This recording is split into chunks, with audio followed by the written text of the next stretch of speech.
Okay, so this is a revamp. It's another cut. I really don't need to keep doing this. Why don't I just edit? Oh, I know I don't edit because I don't have like a. Now I'm gonna try to say this in the least offensive way possible, but I don't have a big audience in the sense that I don't have someone that's watching every video, or at least is consistent. I know why you guys aren't consistent. Obviously, some of you guys, you're everyone has lives to attend to. Everyone has shit to attend to. They have got families. They got this. They aren't gonna watch me because they don't have time. I get that. I'm not saying you should have. I'm not saying that at all. I'm just saying I don't have those people that will watch every video. At least like 1 or 2 people. So I always feel like I'd be editing for no reason. That's the reason why I don't edit. And it's only 3 minutes in. But let's get right into it. This is Library Hall. One of the books didn't come in, but it was one of those things where I was like, is it really worth it for that one book to wait this long? I have to call them, say, hey, can you hold the books again? I hate having to call them about that. Technically, I should have done this, right? No, this. It's attitude like that. But yeah, I probably could have waited, and also because I'm supposed to be writing a cover letter for like a job there, if I get a job there, and it's like kind of like, even though there's no positions available, you never know, get your word in there. It's like, yeah, I'll do whatever hell. I'm not gonna argue with them, especially because it's my parents. They pretty smart. My mom, like, they know things, so maybe maybe I'll get lucky. But anyway, let's get right into it with the books. First one up is Fence Volume 1 by Boombox. I don't know why I specified that. Actually, I know why. That's right, too. So, this says teen. This is, best teen book. So, does this mean it's 13+? And 13+, why do we have Boombox? Boombox is supposed to be for kids. At least that's what I remember. And then Boom Studios, they did Something is Killing the Children. And that's 13+, and that is not the same 13+ as this would be. I don't know, but I mean, like, something that's killing the children has a lot of F words, is very violent, from what I've read so far, so this kind of seems like it's one of those books that's kind of surprised it's rated 13+. Day Tripper. The next 4 are all rereads, but Day Tripper, and most of them I just want to read again, but Day Tripper, it's like one of my favorite comics of all time, and like it's one of those books that never gets old. And I bet it's been a long time since I've read it. Then we got Y the Last Man. Now the reason why I'll reread a series or a book is because I forget a lot of what happened in it. And that is the case for this one, Y the Last Man, which is a damn good series. And with Hellblazer. Now Hellblazer, because I got the Garth Ennis ones, the boys, I want to reread his Hellblazer run. I would have gotten his Preacher book, but I didn't have it. It figures, the one time I'm actually thinking about rereading Preacher, the entire series, they don't even have Volume 1. And they had it on the Kindle too, but they don't have it on the Kindle anymore. It figures. Anyways, Hellblazer. But this is a Jamie Delano run. Jamie Delano had a lot of Hellblazer issues before Garth Ennis came in. Made it better. Yeah, unpopular opinion, I don't really like Jamie Delano's run, which is why I'm rereading it. Then you got X-Men Messiah Complex. I really bought it because the one-shot has, I think this is the one-shot, has Mark Silvestri artwork, and I want to see how his artwork is. Yeah, I could just read the ones I got, but not when it doesn't have Volume 3 coming out for Darkness. I'm a completist, you know? You guys already know that. Green Arrow, Stranded. This is a kid's one, but I thought it was a young adult one. These are the smaller, like, young adult DC Ink imprints. I think is what it is. I don't know if they're all that, but these are like supposed to like get kids into comics, and some of them fail. You know, like a lot of the young adult ones have failed because they've just done stupid shit with them. But yeah. So this next one is Deadpool Volume 5, The Wedding of Deadpool. Now, if I'm not mistaken, I can just check here. Because one of them I'm pretty sure. Nope, doesn't look like it. I remember one of them. Yeah, it doesn't say. I remember one of them, it was like an 80-page giant, because it was the celebration of 20 years of Deadpool at that point, or however many years, or was this like 25th issue? It was something like that. And it was like 80 pages long. And I was wondering if it was that volume. They had 2 celebrations in the same run. I think it was actually 2 volumes consecutively. like Volume 6 and Volume 7. Outcast, Volume 4. Close to Volume 8, which I'm crossing my fingers they have, because basically the reason why I'm rereading this series. The one that I was most excited to get is Volume 7, a very thick one, of Sin City. This is the last volume of the series, in total, like, ever. This better not be an original graphic novel. No. Oh, right here. 1 through 9. Damn. That's a lot for 9 issues, though. Yep, Volume 7. I mean, it feels like a lot, but it probably isn't because of the way that the paper quality they used. It's damn good paper quality. I finally decided to pick up Justice League versus Suicide Squad. Now, maybe I probably should have gotten caught up on Justice League at the very least, but I don't think they even had the volumes leading up to that. They don't have Suicide Squad, so they only have Volume 1, if that. I remember they said they didn't have it, so that's a bust. Getting back on the Wonder Woman James Robinson series. Now, the reason why I went off of it was because the first few issues I liked, so this is Volume 6. First few issues I really liked, then the middle part I was like, this is terrible, I'm not getting the next volume, hell no. Because I was already strapped and I was like, I'm gonna get too many books. Obviously I did this time around. But then, what was the other thing? Oh, and it got better as it ended. So I was like, you know what? I'll put it in next time. So I did. Of course, it was time right before it went away. So like, just so you put into perspective. What I'm saying, like, basically last week I could have gone to the library and to Newberry. Library next to it, right? The library into Newberry, so I'm a week behind. So figures that it was, then. All New X-Men Volume 1, yet another reread, but it's only because the next volume of Guardians of the Galaxy crossover.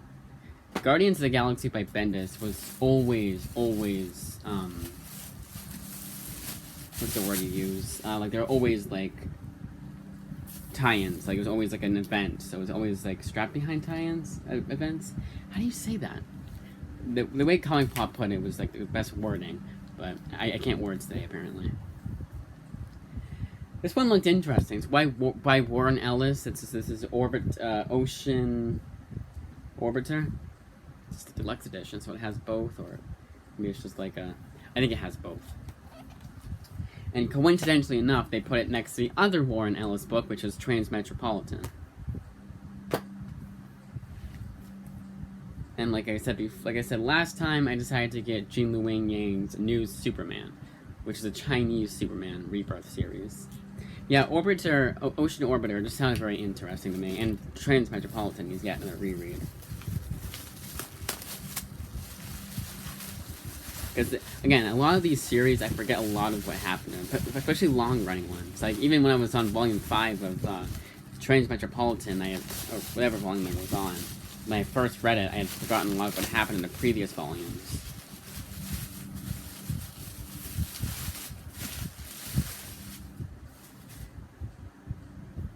The only movie, and that's Titan AE. I've heard nothing but good praise about this.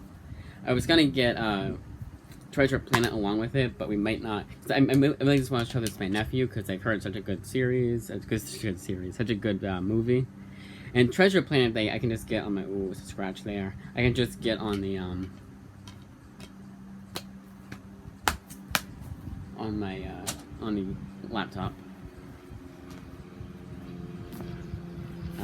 Ant-Man, Second Chance Man.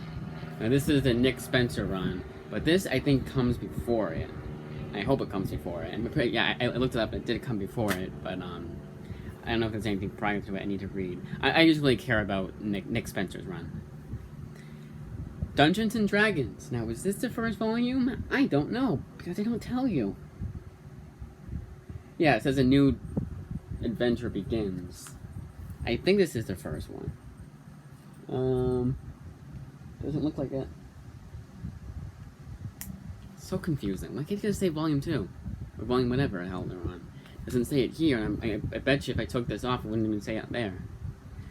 I don't think you need, and I think it's because it's like Hellboy, where it's the Frost Giants 1 through 5, the Element of Surprise 1 through 9.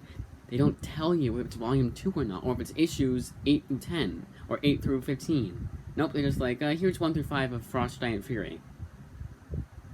You're basically making it so people don't buy your book, and you go out of business. But your sales dip, go way down. Dip. Yeah, dip is a word that you use for when you're talking about sales. But maybe I'll get lucky, and you don't have to. It doesn't really matter what volume you're on. Now this next one I've really just got because New York Condition said it was really damn good, and because it had all 9 volumes, and it's fantasy, and that's Rat Queens. Just looking at this cover, oh nice! I love when I'm an idiot with butterfingers and words that I can't words today. I'm a little bit distracted. I'm trying to hurry, not trying to rush, but you know, artwork isn't so bad. But it's just one of those books I wouldn't have picked up if no one obviously no one said anything. But I wouldn't pick it up by myself, basically. You know, DMZ Public Works, but this one doesn't say Volume 3. To be fair, but it does say what. Here, like it says, 13 to 18 or something like that. Say it somewhere, but at least you know it's volume 3 because if you do the math, okay, this is how do 12 here. You look at volume 2 and volume 1, you know, you'll know then. Wayward volume 2, really like the series. It's not perfect, but it's not bad either. And ironically enough, Jim Zub also wrote the Dungeons and Dragons book. And Dungeons and Dragons, I never played the board game. I never really was interested in it, but that was when I think of fantasy, I always think of Dungeons and Dragons or Lord of the Rings, obviously. Then finally, Iron Man Believe. This is the first volume in the Kieran Gillen series that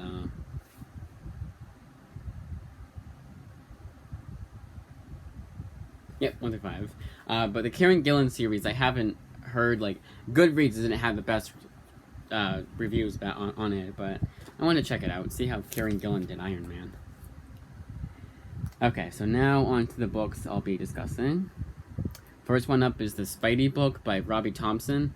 Such a surprise. I was expecting this book to be either too kiddish or lame, and it was neither of those. It felt like Spider-Man. Pick this book up. It is kind of for kids. You know, it's a more kid-friendly version of Spider-Man. It's not going to get too dark. When they introduce the villains, they're all they're kind of like their Silver Age counterparts, like Kraven the Hunter. Kraven the Hunter isn't too dark yet. And just that nice, kid-friendly, easygoing Spider-Man book, but not, doesn't talk down to you.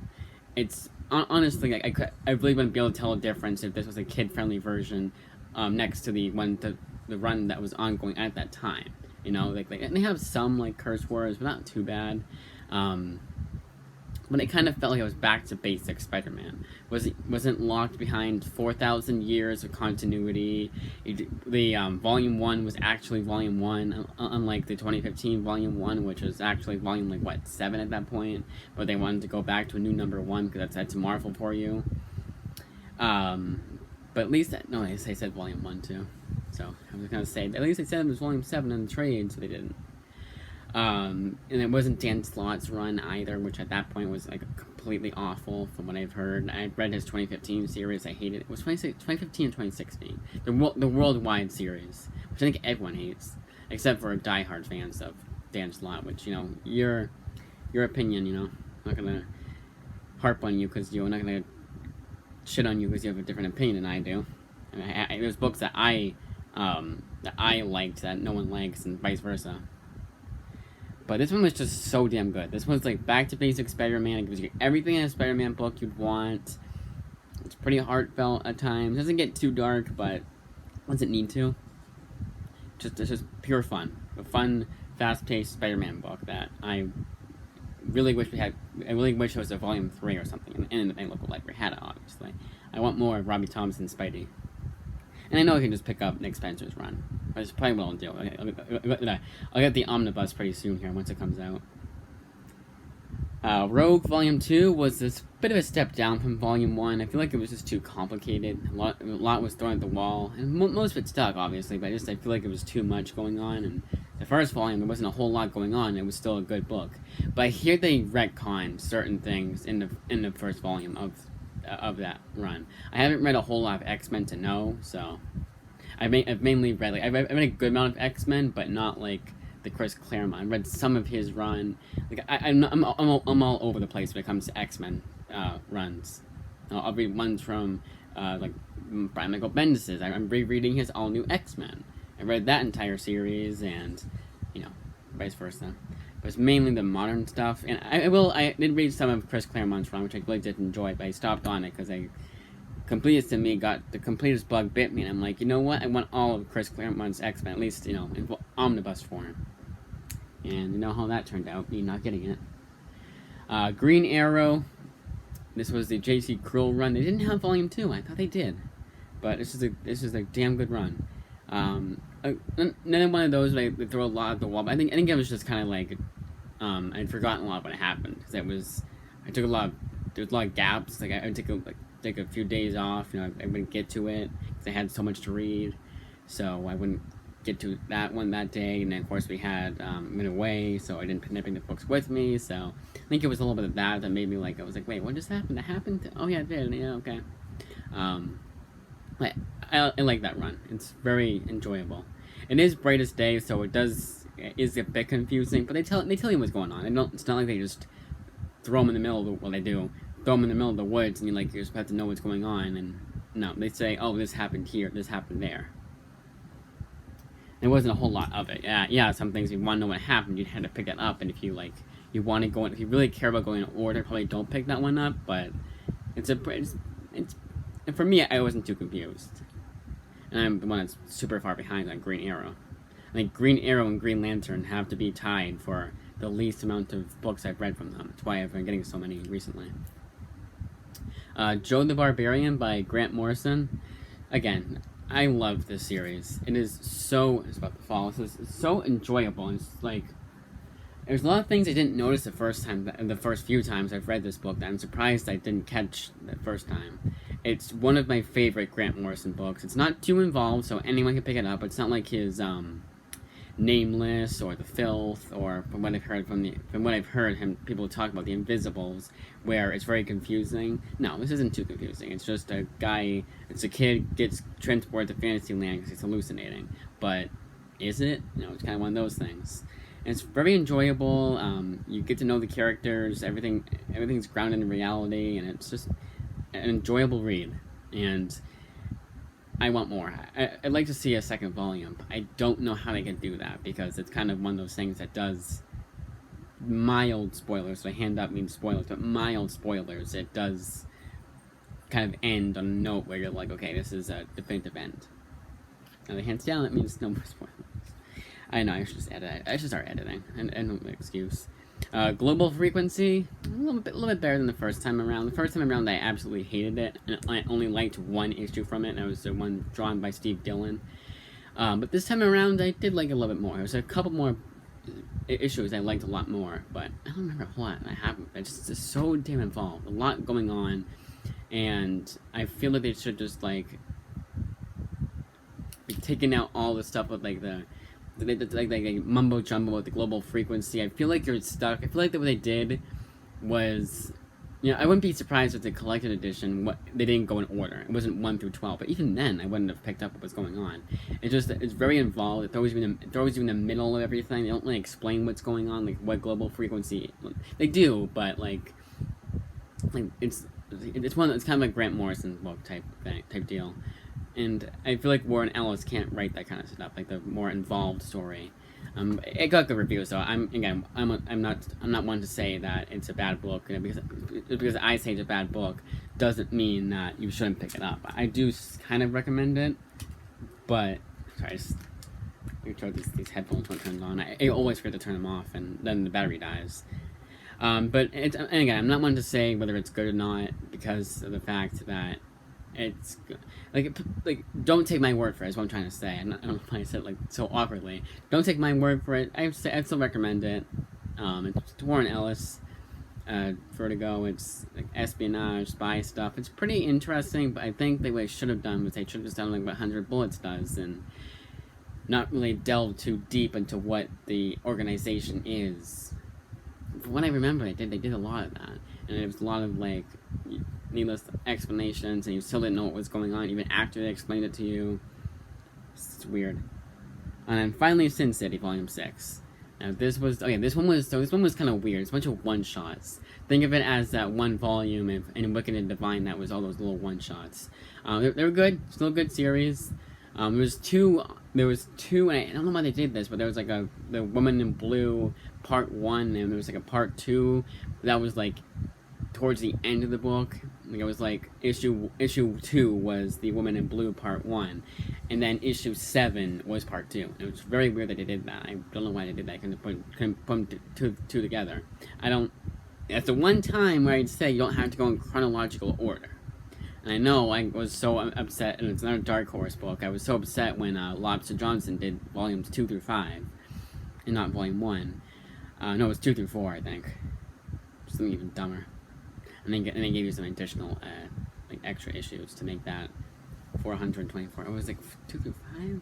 Because I remember saying like, oh, like no, it was 1 through 4. It was 2 through 4, I believe. I remember saying they could do 1 through 4, volumes 1 through 4, because of the fact that Baltimore did that, and it was the same price. But this one, I will give it to them. I can see that there is a reason for why they do that. Why they say, no, we want to do it this way. We want to make it 2 through 5, because it's chronologically in story how it went, not by release date. Which again, I find weird. Why was Volume 1 not included? What was Volume 1 like a flashback, and you need to know like what happened in the forefront to know? But then what do you do with Volume 1? When Volume 1 came out, and Volume 2 hadn't come out yet. What, you wait till Volume 2 to read it after Volumes 2 through 4 or whatever? It was just so confusing to me for spit it out for Lobster Johnson. I still haven't read it yet, so I can't say for sure. That is it. There's a big stack of books I gotta read, and some recommendations. That is it. Lawnmower's on, so perfect timing to end it.